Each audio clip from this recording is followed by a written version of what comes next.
There are 4 books in the Bible that tell the story of Jesus' life: Matthew, Mark, Luke, and John. But only 2 of them, Matthew and Luke, talk about Jesus' birth. And those 2 have very different stories. In Luke, there are some shepherds out in the fields. Now, shepherds were stinky people who lived on the margins of society. People didn't really want to be around them. They were generally pretty poor. They had to stay up all night guarding, and it was kind of dangerous out there with the wild animals. Not high status at all.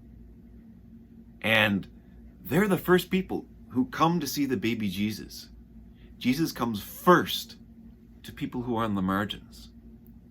And in Matthew's story, it talks about some people from far away who've seen this wondrous thing, and they come to town looking for this wonderful baby. And they talk to the king, someone who's really powerful. And he gives them some information, and then they go to visit the baby. But the king is now worried about this other king who's threatening his throne.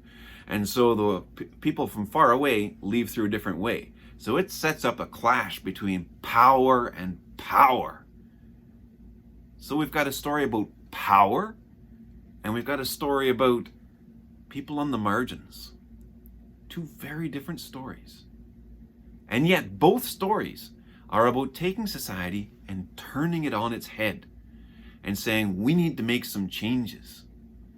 So I just think it's interesting that they look at the same thing. How are we going to make changes? From some very different directions. And then we look at that and say, how do those things speak to me today?